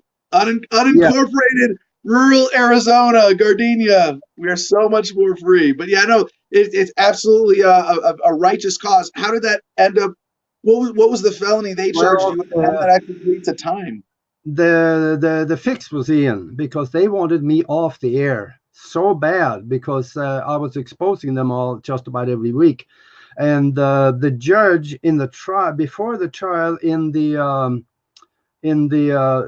jury briefing, the judge came out and he told the jury, this court have decided that these people have engaged in criminal activity, and if you do not judge so, you can get in trouble. And I quote him on that. That's exactly what he said. He ordered the jury to convict, and of course they did. So I spent 4 years in prison for helping my friend out. That's the bottom of the story. You did 4 years? Yeah. You actually did 4 years of incarceration. Wow, where? Around the state in different places they kept moving me to. So yeah, the last I was kind of lucky. I ended up on the low security and stuff, so I was okay. Right. And of course I spent my time well. I made some lemonade out of it all, and I wrote 2 books while I was there, and Of course. it's going I real would well. expect no less. All right. So, oh, wow. Yeah, no, there's so many ways I could go with this because, like, I did 4 months. And so, I look at, someone who did 4 years and I can go, like, yeah, I kind of have a sense of that. And then you see, like, you've been in, having done 4 years, you can look at someone maybe who did 4 decades and go, and there are people, we are lucky, and people like you and I sometimes think of us as civil disobedience activists who are, dancing around the feet of the monster as it stomps around, and sometimes you get stepped on a little bit, but sometimes people get really crushed. Well, I'll tell you, I take my hat off for you if I had one, because I see you being really on the front line here. And I'm sure you get some flack from time to time. And in order to last as you have done, you got to be smarter than the average bear. Thank you. Well, I'm getting a little older and a little wiser, and I'm realizing that the front line has to be a lot more spiritual and intellectual rather than confrontational. If anything, in order to move humanity forward in the way that we want to advance, the way that we see it already moving towards a more peaceful, voluntary, harmonious world, we have to be at least. There can be confrontation of evil, but it has to always be done with a loving consciousness and an intent of de-escalation, not increasing confrontation or escalating over. Like, you confront in a way that de-escalates only. And it's very tempting, and a lot of what I've done in the past has been of a more confrontational attitude, and it's been like, I can still justify and say, well, I was confronting the fucking war machine that I was just a part of, killing people in Iraq. So, like, yeah, let's confront that. Absolutely. But even now, it's more like, let's grow government, let's grow vegetables, not government. Let's grow consciousness and love. And so, before we get into this aging thing, the specifics of that, tell us, like, why has all of your activism and self-education led to what you call real power of the mind and the self-aware mind-created universe? Well, I discovered that there is a scientist, a theoretical physicist, that is absolutely correct when he says that when they are, he's using the equations of quantum mechanics, and he says deep in the equations of quantum mechanics on the blackboard, he says, we find computer language. And that means that we are in a mind-created universal computer program. And I started to look into that, and I find that hold on, I'm sorry, just to be clear, because these are like big words. You're not saying, this isn't like we live in an alien simulation or the Matrix, but you're saying, like, this is how the mind works and creates a model of an understanding of the universe. Like, the greatest description I've heard from the hippies of describing consciousness is, we are the universe becoming aware of itself. That's what you're describing, the nature of that being like having a sort of computational nature to it, right? You got it. Okay. Absolutely. You got it. I'll tell you, everything, quantum mechanics backing me up on this. I've studied it quite a bit. And there's everything around you is mind created. And within that, we are creating our own reality. And everybody around us is creating their reality that interacts with us. And this is complicated because I want to go one step further. And I said, remember, the head of the CIA under Ronald Reagan, he made a statement on camera, and he said that when we wake up one day and find that everything the American public believes is false, we know our disinformation program is working. Do you remember that? So you're on the right track here, because there's so much to uncover. And one of them that I want to talk a little bit about, and that is that about 3 or 4 years ago, the CDC, Center for Disease Control, they discovered a brand new disease called aging.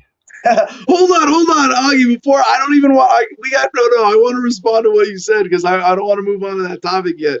This idea, because I want to know more about like what you do with this understanding, because what I see when you can recognize, I guess maybe not the best term, but the computational nature of your mind and the way that you create your own reality. Like, I think about, as a scientific mind, I am always trying to understand, like, does this device, what are the atoms in this, the molecules, where are they? And I remember reading some science fiction as a kid where there was an alien species that had none of the traditional senses that we have, but were able to sense the physical matter around them directly, right? Like they didn't see light bouncing off my forehead. They saw the whole atoms of the structure of my face and my body and my head there. And I feel like I'm always trying to get that kind of understanding for myself. Like, I am limited by these senses that give me light and noise and taste and smell and and physical sensations. But what your statement says is that, or points out as one of these fundamental realities, that you are all of this could be thought of as data, and it goes into a data processing center, and that data processing center creates a worldview. Creates an understanding of the universe, right? Yeah, in a roundabout way, actually, from the other side, you come to that conclusion, and it is correct. See, most people have no clue of the power of the mind. 20-some years ago, I used to travel around the country teaching a mind development program called ZOX Pro Training. We taught people to assimilate information out of a book at 50 to 100,000 words per minute with 95% retention. And that year I did that, I read well over 1,000 books. And this is some of the things that the mind can do. And it's proven over and over again that this stuff works. But that is just a small portion of it. Through hypnosis, you can also delve deeply into the mind. I've been taken back under hypnosis even to the time before I was born. And some of these things can be verified by going and checking on the data that comes out under hypnosis that I wouldn't have any record of. But it again, it gets very complicated. So I don't know where you want to go with this one. Okay, but so I want to connect it to a concept that I talk about in my book that my audience is very passionate about, and it's one of the best things that comes from libertarianism when you really believe and incorporate it and have faith in it, is that it gives you intellectual freedom and it gives you emotional freedom. And the way I say it is, you're an animal. You are a biological organ-based or a carbon-based life form. You have animal instincts. You have to eat and breathe and survive and reproduce. And so you will always have an animalistic response to stimuli that for to a certain degree can't be avoided. If I prick you, do you not, or if you prick me, do I not bleed? Yes, we all feel pain. We all have an inclination to anger or negative response or fear. But we also have, the balance of love and compassion. But what we have is a trap, especially in the modern world, where we don't have fight or flight based on lions and tigers chasing us. It's a stressful thing at work, and then you have a physiological response that's totally inappropriate, right? But we are going to have that animalistic response, but the virtue of consciousness, of human consciousness with emotional freedom, is that your response to the response is your choice every time you remind yourself of that. You choose your attitude, your mood, your outlook on life. And that I give people as a very simplistic concept to reprogram themselves, to change their attitudes, to have a more loving, positive, healthy mental outlook, to have emotional freedom, intellectual freedom, and that self-control of self-actualization. Because the opposite is a kind of slavery, an emotional slavery, and intellectual servitude to people who would manipulate and control that process. And what you're talking about is the deeper level of that, where if you're synthesizing all this data to create a universe and a worldview, well, why not fucking hack that process too? And if you can get to that deeper level of synthesis and go, well, why am I turning, like when I read the news and I know they want me to be afraid, why do I let that make me afraid? What in my bigger worldview model is wrong? What are the flaws in my programming that I have accepted in my synthesis of this universe, of this worldview? So I'm assuming that part of the appeal for this is you get to hack this process, right? Yes, you can. And hey, that's excellent description there, because you put color to what I was talking about. So I tell you though, we do have tigers and lions coming after us today too. We just call them bureaucrats, governors, and presidents. But even then, cool, calm, and collected is the way to handle it, right? So don't let them make you angry. Just be like the duck. Look perfectly calm on the surface and paddle like hell underneath. Yes. Okay, so tell us about, what for you is the most compelling part of the reprogramming of this, worldview synthesis process? I would say TV. Turn the TV off, because anything you get on CNN, there's only one program on CNN that is probably true, and that's the Weather Channel. I don't trust the weather on CNN either, man. Yeah. And no, I tell you though that there is the most of our programming comes to the TV, and the people that is watching, they be dumb and stump when it comes to the real truth out there. So I get my news right here on the computer screen. That's where I get my news. And I got the TV on the wall still back there, but the only thing I watch back there on TV is things like this. Okay, step one, be a more conscientious consumer of information. Absolutely, don't. I don't want to make fun of my friends who I was hanging out with last night, but if they're listening, they know who they are. But they had TV on for white noise in the background, and you're just like inviting the biggest assholes in the world into your brain to fuck with you and corrupt your universe worldview synthesis process, right? All right, so what next? Because you also have to be conscientious about how you then process that information that you are taking in. Yeah, we got to use discernment, and a lot of better discernment come through meditation. I've been meditating since I was probably about 3 inches tall, and I'll tell you, once you start doing that, that is the gate to higher consciousness. And that's where you start reaching for things and find out that yes, we've been lied to about everything we're told, including the fact that we have to die.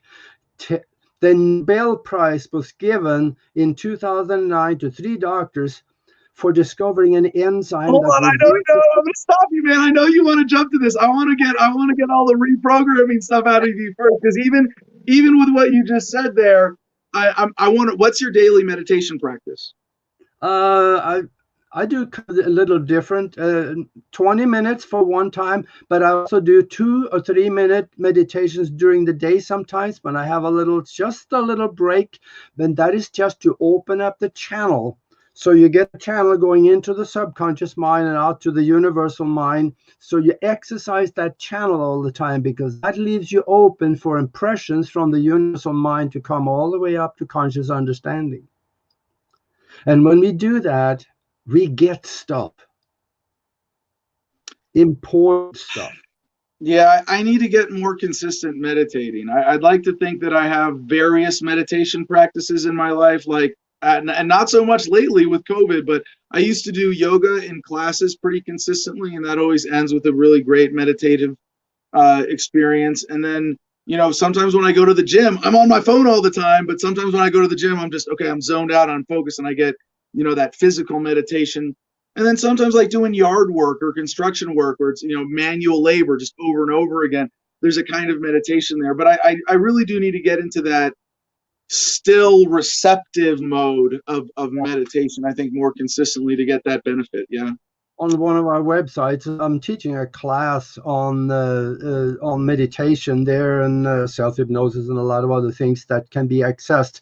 And that's on broadcastteamalpha.com. And if you go there, you will find the classes and look at that, because that comes off of another function that I'm doing, a mastermind. So it is fairly simple to learn and really great benefits, especially health benefits. Okay, so there's one other aspect of this I want to cover, because we got the information consciousness, be aware of what you're taking in. We've got the how you're taking it in, of being skeptical, of processing, of being, kind of detached and doing so. But I think there's and the meditation, so that you're receiving information better. But I think the last element of this I'd like you to cover is the synthesis, right? And what is it?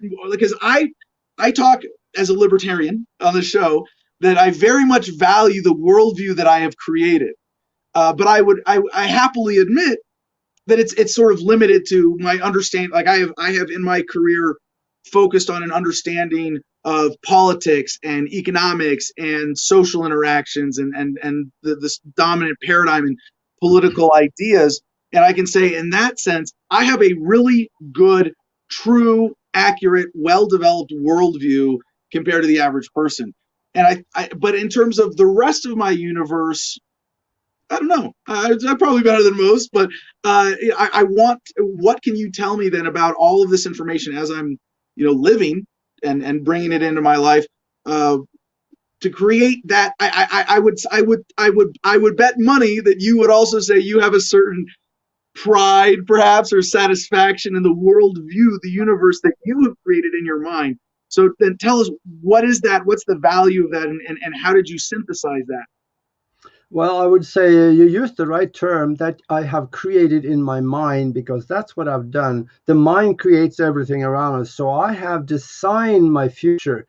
And whatever comes in from the right or from the left or above or from ever into my field of focus, what is not purposefully beneficial for the greater good, I discard it.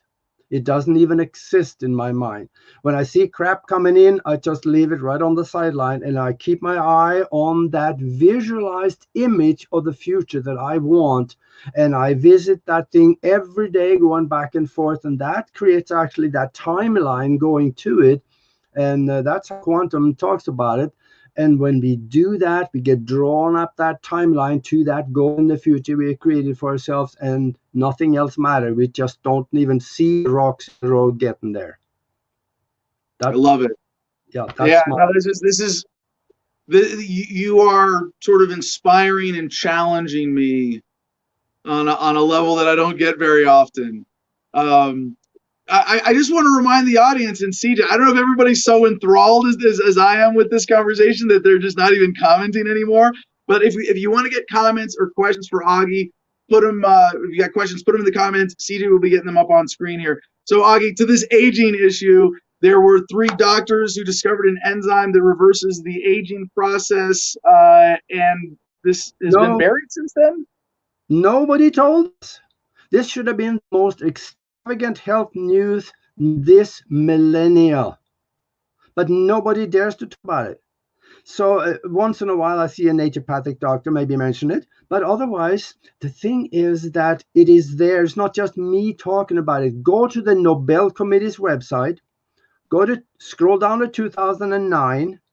Scroll down again to medical submissions and read the papers. You're going to like it. Because in those papers somewhere, it's quite a bit of reading. In those papers somewhere, one of the doctors make the comment that if everybody have enough of this enzyme in the body, there will be no reason why anyone should ever need to die from old age. Now, this is on the Nobel Committee's website. The Nobel Committee is in Oslo, Norway. I'm from Norway. I know a little bit about those guys. If they find anything in a paper that is incorrect, they throw out the whole paper. Okay, so it might. I mean, is it possible? I mean, just being skeptical here, Augie, that this enzyme is it's just they haven't figured out the practical application. I mean, it's not like so. If this, what year was this? It was in 2009, and of course that 11 years, 12 years ago. So a lot of it has been perfected by now. But the way I am doing it, I'm doing it exactly like a guy that I found. I found many people well over 150 years old around the world. This guy, he died from an accident at 256. And I'm doing exactly what he did, because there is a process of doing this both with the mind as well as taking a supplement or several supplements that will give the body what it needs to replenish itself and also lengthen the telomeres. The shortening of the telomeres at the end of the chromosomes inside yourself. That is the one big reason why we get older and die. Because when I want to make clear and ask you a couple specific questions on this then, because I'm familiar with the concept of telomerase and how you can prevent the DNA degeneration at the individual cell level if you have the right chemistry in your body, essentially. But you're saying that even without that being involved directly, that you can control your telomere degeneration process basically through a health and a health regime, and you think that with that it's reasonable for humans to expect to be able to live to 250 years old? I don't know if it's reasonable, because the guy that particular guy, Li Xing Yuan, go ahead and Google the 256-year-old man and you can read about him. Okay. And he only basically ate Chinese herbs and berries. He was a martial art instructor for the Chinese army as long as anybody could ever remember. And the government verified his age on several occasions. So that one is real. There he is, Li Xing. Oh, wow. All right. Yeah. And I think that picture was taken back in the early part of the maybe 1910, 20 or something like that. But there he is. So maybe in an exceptional case, with someone doing the process perfectly with the best genetics, human life expectancy could hypothetically be in that range. I mean, that's very believable. But we haven't seen that much of it, and we haven't seen. I mean, part of what would make me skeptical is that we don't have like members of the super class, who've got this technique secreted for themselves. It's not like Richard Nixon is still with us. I mean, if he could have gotten this technology, he would have, right? I mean, Ronald Reagan, for all that power in the world, the most powerful people are still dying of old age. Yeah. And the thing about it is that just because they're famous doesn't make them smart. So, or just because they're famously powerful doesn't mean that they're the real powerful people in the world. Right? There's a lot of front men out there. I am doing basically to a great extent what he's doing, because there is several supplements that will help your body to create its own enzyme. And this enzyme is called telomerase. I think that's the way I pronounce it. Telomerase. And if you have enough of that in the body, the telomeres at the end of the chromosome will even lengthen, which actually will back up the aging process. Well, that would just give your cells more time of degeneration, wouldn't it? Because if you've aged, like if you got wrinkles, you're not going to unwrinkle your skin by making sure that no more of your cells die off. You'll just prevent further wrinkling and create the potential for your body then to heal in that space and to become essentially more youthful. But you don't get to like erase scars and undo stuff like this. And for people who aren't familiar with this concept, if you want to jump into the biomechanics, I suggest you do. It's a fun study. Look up telomeres, Telomere. There it is, telomeres. And it's basically the mechanism of aging in all complex life on Earth. Yeah, and that's how it works. And I am taking the supplement. In fact, in my book about spiritual science, higher conscious thinking, and how to access the universal consciousness, I write very detailed about what I do. And I'm doing pretty much what that Chinese guy, except for I eat a little more Westernly than him, but I try to make it, not GMO and so on, those kinds of foods. And very much also raw natural foods. And in about 3 days or so, I'm going to be 75. And for the last 4 years, I've been doing this program. And at that time back there, I started to look a little ragged and gray hair and stuff. And when I look in the mirror, I look at a little younger guy, actually. So it's working for me. So, Augie, CJ, do we have any relevant comments or questions from the audience? I mean, I can't imagine that there's nothing. Even let's give Augie some positive feedback, if nothing else. Illinois or Il Nino, 4545. Question for guest: does iodine cleanse the gland? Third eye cleanse? Yeah, Augie, any comment on iodine or the third eye, pineal gland, or any thoughts on psychedelics related to what we've been discussing? I don't know much about psychedelics. I never even dealt with it, but iodine is very good. You really need that. And to clean out the pituitary gland, you need iodine was one of them. And, there's things on the YouTube that can show you how to clean out that. So once you clean out the pituitary, then you open up more for the third eye also. All right. Our commenter also wants to know, what is your take on alternate dimensions, and can meditation hack these dimensions? Absolutely. We have many timelines going into the future. I'm one of the few people actually that have been messing around with time travel. I have evidence of time travel on one of my websites. And that's kind of controversial. Now, just to be clear, you don't mean like the way conventionally literal time travel of your body disappears and appears at another time, but a way of perceiving through time, correct? Perception, actually, by me going there, taking a picture and coming back. That's what I have on the web. And now, different timelines, we have time slippage. When we can be in this one timeline and suddenly find ourselves, maybe things looks a little different. That could be that we are slipped into a different timeline that is next to the one that we were in. Those things do happen. Quantum mechanics actually is talking about that too. All right. So, anything else from the audience here, CJ? I mean, this is I could do a whole other interview on just the time travel and all these bigger concepts. Okay, Maria has a great question here. Back to meditation. Your thoughts on gratitude meditation? Gratitude?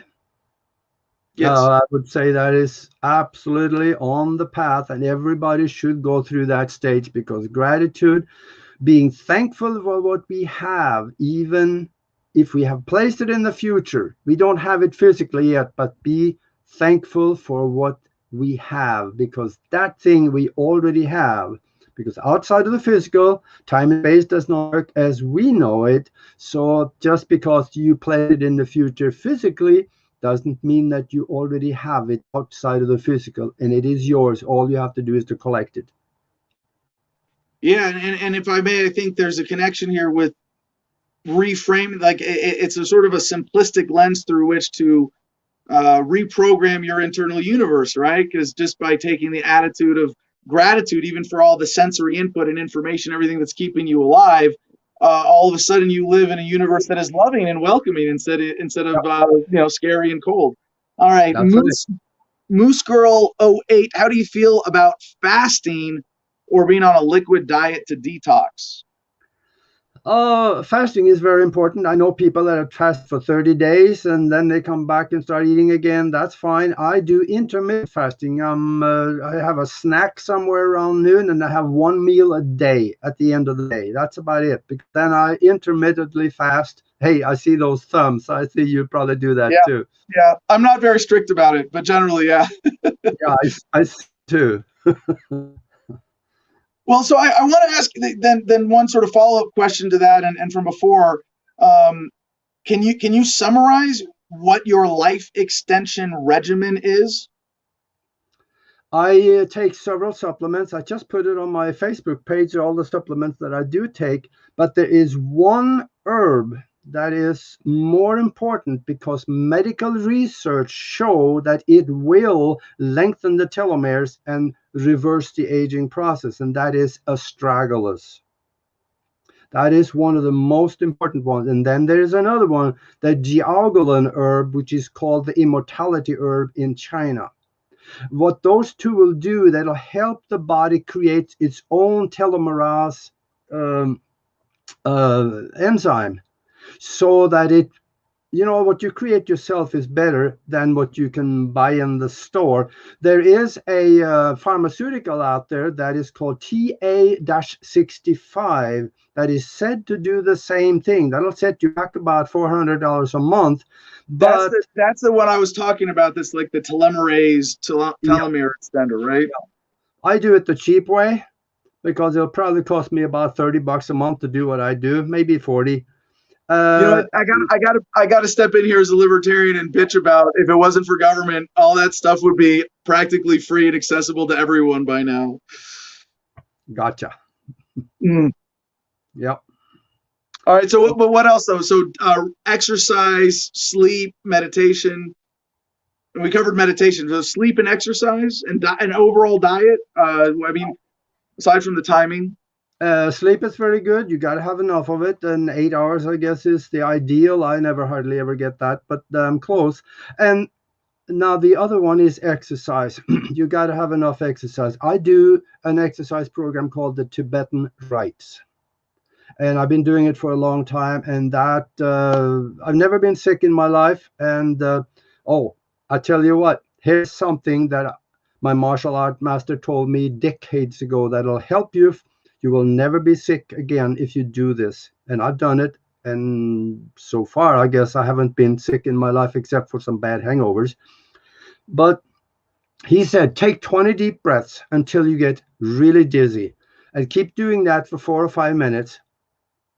Because what you're doing, you are flooding the blood with oxygen through your lungs. The blood gets everywhere in the body. And it snuggles up to viruses and bacteria and kills them. That goes right along with Dr. Warburg in 1931 got the Nobel Prize for discovering that no virus and bacteria can live in a heavy oxygenated and alkaline environment. So if you keep an alkaline body and oxygenate yourself, you'll never be sick. Yeah, no, I want to point out one little element of this. You want to live a long, happy, healthy life. You got to figure out what works for you. And there's certain things you can learn from other people as guidelines. But when it comes to developing sustainable, healthy habits, like for me, it's been focused on physical exercise more than anything else. And I'm still learning at age 39 how to dial in my formula, and it changes over time. And it changes with what I'm doing with my brain and my lifestyle and my diet and my social life and my work, and everything else is going to affect that. But meditation is one place where I want to put in the same effort over the next few years that I did in my youth to learning how to lift weights and work on my cardio health and the breathing exercises. You'll see a lot of formulas out there where it's like, breathe 20 times and then do this and then do that. And it's like, start with some of those, try some of those, but be willing to experiment and figure out what's a sustainable habit that works for you, right? All right, so one last question before we wrap, also from El Nino 4545. What about shared consciousness, ancestors, memories in our DNA? Just quick thoughts on that, please. Oh, absolutely. It is not just physical things that is transferred down in the genetics. It's also mental images and memories of thought also transferred down in the genetics. So if you want to tap into that, there are several ways to do it. In fact, if you go in my book about spiritual science, there I talk about how to do that. In fact, in that book, I teach people how to use their mind in ways that they normally would think would be impossible. All right, so your website is broadcastteamalpha.com. CJ's got it there on the screen. Augie, anything else you want to plug or mention, or how people can hook up with you or dive deeper into any of the topics we've covered? Yeah, we didn't really have a lot of time to get deeply into this, but in the book I explain what I do, and I explain about the universe, what we are and how we interact with it, and how we can make it better and use our mind, and like I said, in ways that you normally would think be impossible. So that's about all I can say right now, actually. I think. Awesome. Thank you. Hey, Augie, thank you so much for joining us. And I assume everybody who wants to get deeper into this, broadcastteamalpha.com, you got links, all the resources to connect and get deeper on any of these subjects. Yeah, we got an interesting picture gallery on there, because I got 5,000 pictures of things that should not exist but does, including people, NASA prints of people walking around on the moon without a spacesuit on. So, All right, Augie, I'm looking forward to exploring your website some more, and more importantly, inspired by this conversation to live better. And I hope our audiences as well. Thank you. All right. Now that was fun. All right, so we got just 13 minutes left of the show, and we haven't covered any headlines. Let's do our journalistic responsibility here and breeze through some of these. Like I said, here's our theme for today: Slow News Day. Just a continuation of all of the existing arcs of the story. CNN.com. Trump's tax returns and related records turned over to Manhattan District Attorney. And when I saw this, I was like, oh, let's get into it. What do they reveal? They're still sealed under some kind of grand jury, whatever indictment rules. So we'll come back to this story when there's more meat on it. But that is an important turning point, that the tax records now have been turned over that way. So Daily Star has this headline: Guantanamo Bay's most tortured prisoner spills all on violent 14 years behind bars. Crazy, right? Mohamedou Ould Slahi spent 14 years shackled in the world's most notorious detention center, where he was beaten, sexually assaulted, and starved despite never being charged with a crime.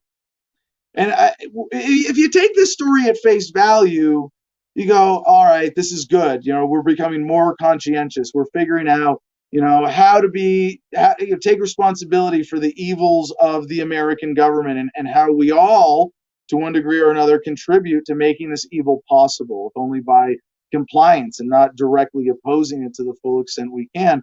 We are all complacent to some degree in the evils of the American government, because there's too many to address. There's too many to even take on. And so you might be tempted to see this as a good story until you see this next one from The Sun: terror taunt. Al-Qaeda now is dangerous under Osama bin Laden. His new chief, dubbed Sword of Revenge, vows to attack, expert claims. You see where this is going? Do I have to get into the story any more than this? No. Why did an ex-Guantanamo detainee get to be on television? Because the people who control the TV wanted him to be. They wanted you thinking about this. And they wanted you to be aware that there might be some blowback. You can't just lock up innocent people and torture them for years and expect them to be grateful. Or kill their families with drone strikes at wedding parties and expect them to not say anything. I'm starting to think that we are going to see Al Qaeda and terrorism come back. There's a sort of cyclical nature to the fear porn propaganda of government to keep it fresh and keep us afraid. And it seems like this virus one might be wearing thin. People are starting to figure it out. So let's change the subject. Let's raise a new fear specter. I still see progress. History doesn't repeat, but it rhymes. Mark Twain. I think of human progress as a sort of could be seen as a cyclical spiral. And every time we go around, we also progress and go forward, or up. We ascend. We transcend. And now it's not, hey, there are Muslims who hate us because of our freedom. It's, oh, they hate us because we fucked with us. So at least if they use terrorism as the excuse for another wave of statism, it's going to at least be, I think, a little bit milder than what we've experienced so far with the global war of terror.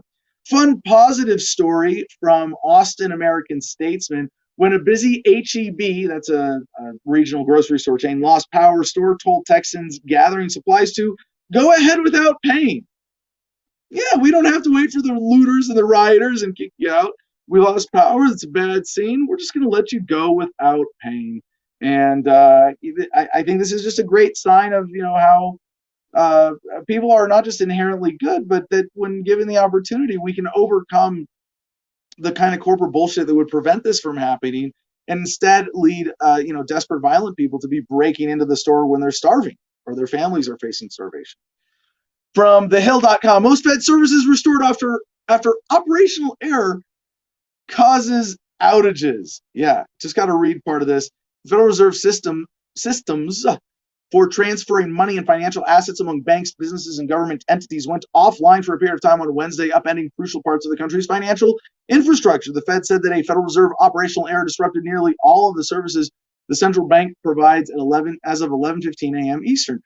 The Fed, in an announcement, said after 2 p.m. yesterday, we acknowledge that payment deadlines are impacted and will communicate remediation efforts to our customers when available.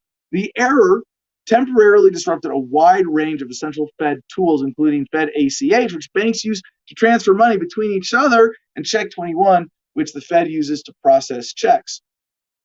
So they're both up and restored, and I kind of see only two, at least, likely explanations of this.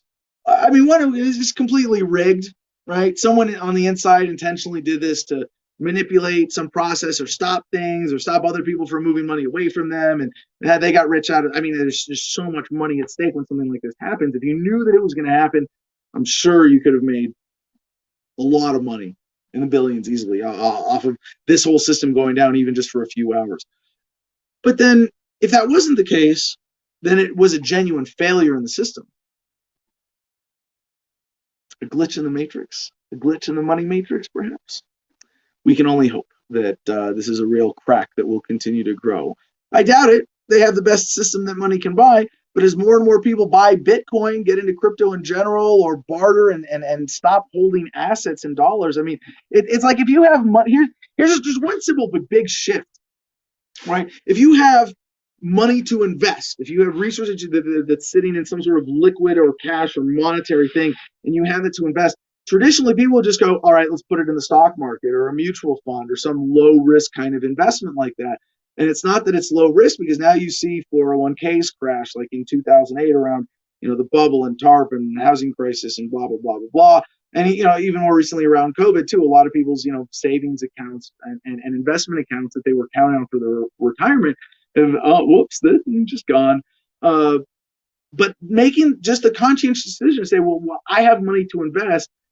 Do I put it with the big pile of money, the big mainstream pile of money that's subject to all this manipulation that I know is going to feed into the system, or do I take a chance on my kid and give him $10,000 to start a business?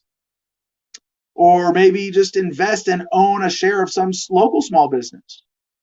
Or buy gold and silver and hoard it even, and have that financial buffer just there as a passive investment. Just that shift away from we're going to invest in the dollar racket as a whole is already changing the world, and that might be leading to more stresses in the system than they're letting on, and that might be why we saw the system go down. I don't think that's really it in this case, but it's a nice possibility to think and to know that if we're not already working towards this, I think we are, that we easily have the potential to, and it's not hard to envision a world where as investors, we all become more conscientious and go, this is an evil system. I might personally profit, but why do I want to invest in an evil system? Speaking of evil, Fox5NewYork.com, NYPD tests robot dog to clear crime scene in the Bronx. Now, in and of itself, not evil. This technology, and we covered the story yesterday, that one of the Boston Robotics dogs, an art group put a paintball gun on it and let people control it from remotely. Yeah, and this is the same kind of robot, Boston Robotics, the sort of leading engineers of these, autonomous or semi-autonomous robots that can walk on legs, and they're athletic. I mean, it is an agile machines. These are really impressive. And for what this is going to make possible for humans exploring, with a drone that walks on the ground as opposed to flies in the sky, is going to make a lot of really positive things possible. I mean, search and rescue, exploration, hostage negotiations, security situations like this. And for the same reason that I want cops to have cargo nets and drones to drop on people, because then they're not going to shoot you if you're a threat, right? If you get drugged or you're drunk and you're just erratic in the streets, do you want cops with guns having to tackle you, or would you rather have a drone more or less safely drop a cargo net on your head and sort of wrap you up, and then the cops can come and tie you up? Yeah, you want that to be a possibility. Same thing with this dog. Like, if there's a hostage situation or a robbery in progress, and you can't get a cop in to even throw like a smoke grenade, or not a smoke grenade, like tear gas, right? There are situations where that's justified, and that's more justified than just blasting away with bullets. The destruction of the police state in that sense. We say we want to create this ideal society, but it's also, we want to preserve value. As long as government exists, we want it to be subject to market forces that dictate creation and maintenance of value, preservation of value. And that's including human life. And when you create a police force that's not accountable for destroying human life, well, it's going to be really fucking expensive, even if you don't factor that into the monetary bottom line, which is really fucked up that we don't, right? We devalue life with this system inherently. So if cops have drones with cargo nets, there's no excuse for shooting anybody anymore. You see how that works? I mean, unless they're like an immediate, I don't say there's no excuse, but mostly, right? Or if they had really good non-lethal weapons, there'd be no excuse for shooting people by American cops. That would save thousands of lives every year in the U.S. And it is about 1,000 that are reported as shot and killed by cops every year.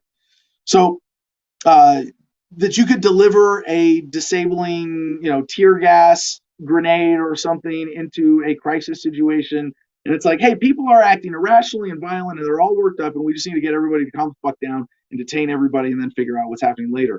Like, that's a legitimate social function in those situations. I want cops to have robots delivering, tear gas grenades rather than machine guns and the kind of military gear that they get today. Militaries are about destroying an enemy force, right? Police need to be about de-escalating and preserving value and holding people accountable for real crimes. That doesn't mean killing them. That means, capturing them and actually holding them accountable. All right. Enough of that rant. We still have some headlines. Reason.com. California bill would give $1,000 fines to retailers with separate girls and boys toy sections. Yeah, the proposed bill from Assembly members Evan Lowe and Cristina Garcia would require stores to have one unisex section for children's products and apparel. Yeah, California. Fun story from KRDO.com. Colorado families ask for statewide school cannabis access. And at first I'm like, wait, what does this even mean?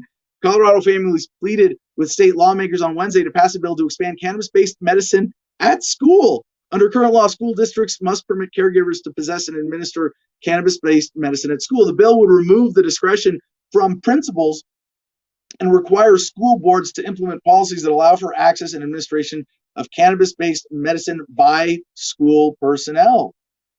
Many parents grew emotional as explaining the difficulties children face to take medicinal cannabis at school for conditions such as Crohn's disease and epilepsy. Some parents have to leave work to deliver medicine to their children, and some students continue learning remotely because access is easier at home. Now, I don't want to get too far into this, but I have a hard time believing that like you can't give your kid edible pills and they can't take them discreetly at school. But the thing is, then you're like, what if your kid gets caught? Kids get caught with shit like that all the time, and then they get kicked out because of that. And this is still Colorado. Oh, hey, G.I. Mary Jane, all these truths are killing my buzz. Hey, but we had a lot of really positive truths in today's show today as well. Speaking of which, New Zealand Herald, by the way, we're going to breeze through some headlines and wrap up pretty quickly, close on time here. nzherald.co.nz, inside Mike Tyson's $1 million a month marijuana empire.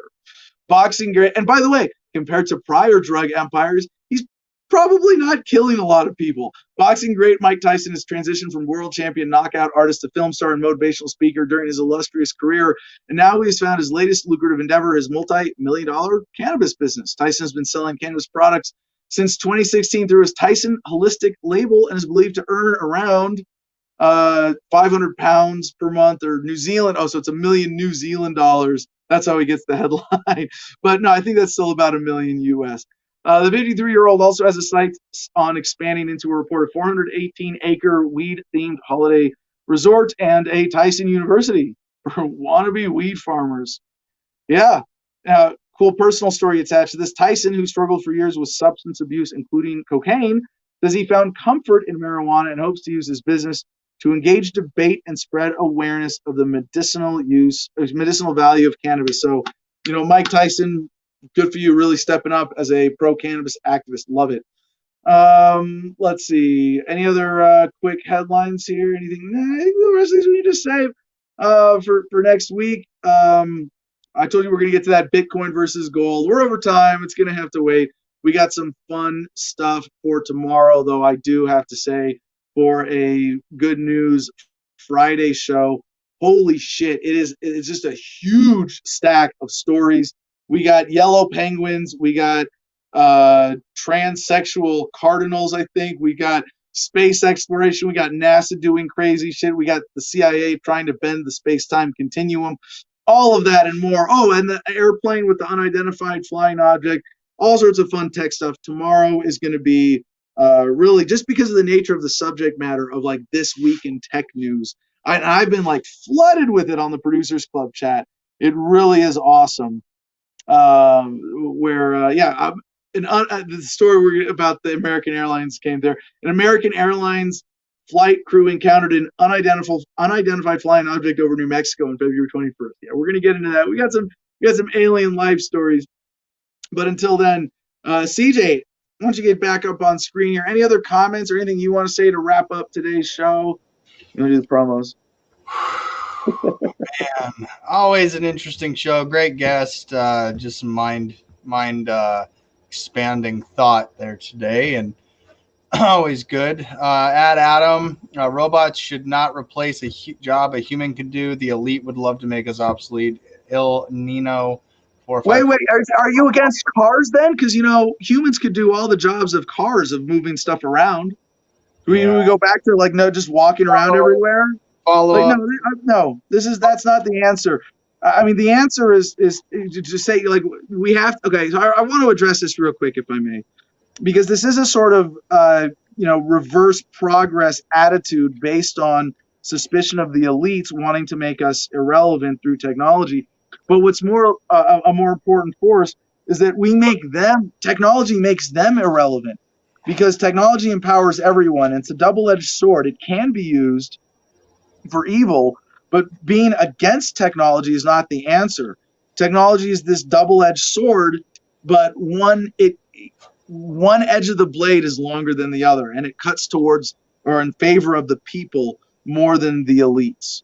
And while we have to be careful of how they're using it, the fact that that technology, like we say, shouldn't do jobs humans can do. You mean like build houses and chop down trees and feed ourselves and things like that? Like, no, you should be able to push a button on a machine when you have the money and say, I want that piece of land, I want that house there.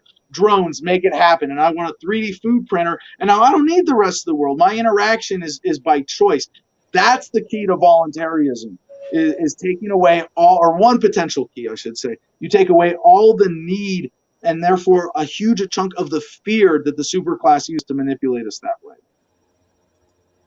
Right. Yeah, no. So, hey, real quick question. It's too far back to scroll from the comments, but I saw a question that says, what is your prediction for what is after COVID? What's the next big fear-mongering control mechanism after COVID dies down? So I would preface any such prediction by saying that we are attempting to predict the decisions of individual people, string pullers, who could choose one or the other. It's not like predicting the price of an asset or a natural phenomena or something that has a sort of scientific momentum behind it. It could flip one way or the other based on individual choices among the real string pullers of the world. But like I presented with, it looks like they're trying to bring back Al Qaeda right now. I don't want to predict that. I don't think it's going to be. I think it's going to be a part of the new fear mongering after this. It's going to serve more to distract from this ever growing new layer of medical tyranny that we're experiencing. But after COVID, like I think COVID's going to be with us long enough that when we come out of it, we're going to be in a different technological reality than when we came in. Like, think about where was humanity with technology beginning of last year versus where are we going to be just in like even if COVID is sort of over at the end of this year, it's just 2 years of technological development. What we're going to be able to do for hygiene and distancing and hazmat suits and bubble helmets and whatever is going to be completely different from what it was even just 2 years ago. But if COVID is with us 5 years or 10 years, well, we're going to have self-flying cars. We're going to have at least all self-driving cars. We're going to have much more widespread practical 3D printing. We're going to have drone delivery. Those things are really going to fundamentally change reality. And it's kind of impossible to predict then, what are they going to be able to scare us about? What's going to be the most effective fear-mongering tactic? And so that's why I wouldn't even make this prediction as a prediction, but just present possibilities, And so I think the only obvious one right now, I mean, there's war. I don't think they can scare us about foreign countries anymore. They can scare us about terrorists, but they can't say, oh yes, everybody in France hates everybody in America, and so go fight. I really hope that isn't viewed as a challenge to the industrial complex. Right. All right, last question. Tony wanted to spam it to get it in, so we'll let Tony have the last one today. Another good talk, Adam. Are you ever going to do some audits again? Followed up with the airport videos were great. Thank you, Tony. Now, you know what? I have a button coming in the mail from Amazon that has a picture of a mask on it, and it says medically exempt. And so I might do mask audits to see if people are, what government agencies are actually violating the law in their COVID enforcement. That might be fun. But like I said, in that interview, I would rather have an impact than an audience. I would rather have a small audience of people who go out and influence a lot and change the world and actually make the world a better place than a big audience that goes, yeah, Adam's cool. And he's so right about everything, but we're not going to do shit, right? And a lot of the viral videos of confrontation and police state stuff, that's all they are. They don't really change awareness. I would rather have 1,000 people watch the interview that we just did with Augie Nost than 100,000 people watch a video of me getting body slammed by a cop at the Jefferson Monument. I know it's a tough thing to say, but yeah, I really would. So we might go back to doing man on the street videos when we get organized and when I get the house built here and I don't have to be here every weekend and we can go to Vegas maybe with Jim. But building up the Patreon and the budget for this show, gets us to do all those things that we want to do. I'm not against those kinds of viral videos. It's a great way of getting attention in a righteous way and making a point and bringing attention to the message. But I'm not set on audits as the key to changing the world. Let's grow vegetables, not government, right? And what you resist persists. So I want to stay, focused on focused. I want to stay focused on what's positive and moving humanity forward on that. I'm going to take a hit and let CJ do the promos. Weed every day. Smoke weed every day. Hold up. Smoke weed every day. Hold up. Smoke weed every day. Hold up. Smoke weed every day.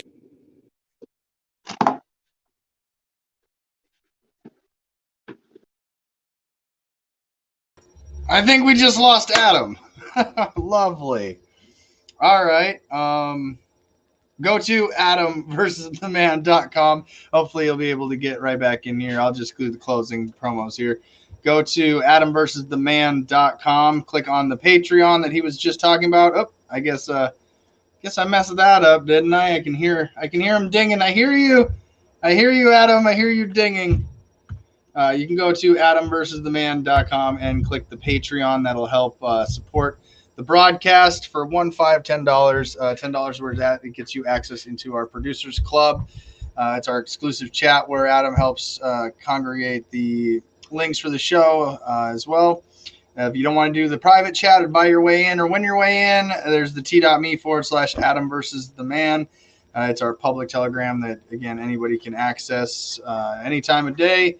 Shoot us a message, and we'll see it there soon. If you are a better patron or you are a Producers Club member, you get 15% off and free shipping at our store. The promo code, just go ahead and look for it in the Producers Club chat, or you can ask me specifically what it is, and I'll make sure to get you that. And yes, our beanbag chair does look like a nutsack on the advertising, but there's really not much that I can do about that. So make sure you help support the broadcast in that way. We definitely appreciate that, as well as our affiliate partner, Cigar Federation, where promo code ADAM10, that's ADAM10, all caps, gets you 10% off your order. You can choose from any of their exotically flavored cigars. And I just found out I'm having a boy, so maybe I'll have a cigar for that occasion. And then last but not least, I am not on Instagram myself, but if you are one of them Instagrammers, you can go to @thegardenofreedom on Instagram and check out all the cool pictures. Luke, I have no clue what you're thinking here, man, but you are you're one hell of an interesting character. Hope to get you on the show here soon. And so again, Garden of Freedom on Instagram. And with that being said, Adam, I did the promos for you. I think you got cut off there. I'm back. Let's do this. Good news on this day in history. It was on this day in 1870, Hiram Rhodes Rebels became the first black member of the U.S. Congress, a Republican from Mississippi. On this day in 1925, Glacier Bay National Monument was established in Alaska. On this day in 1941, people in Amsterdam protested against Nazis and anti-Jewish laws. On this day in 1956, Soviet leader Nikita Khrushchev denounced the brutality of Joseph Stalin in his speech on the personality cult and its consequences. On this day in 1982, the year I was born, court rulings banned certain corporal punishment in British schools under the Human Rights Convention. And on this day in 1984, Van Halen's song Jump started a 5-week run at #1 on the U.S. singles chart. But maybe more importantly, it was 35 years ago today, a new female president, Corazon Aquino, was sworn into office as jubilant supporters in the Philippines cheered the end of 20 years of authoritarian dictatorship under Ferdinand Marcos. And maybe someday the United States will end our, I don't know how many years of authoritarian dictatorship under this illegal constitution that is the product of a coup against the Articles of Confederation. You didn't think I could finish a show without including that, right? So tomorrow, please join us for a wonderful Good News Friday. Tons of fun tech stuff. We'll see you at 9 a.m. Pacific time tomorrow. As always, mwah, peace and love, y'all. Choose happiness and be excellent to each other.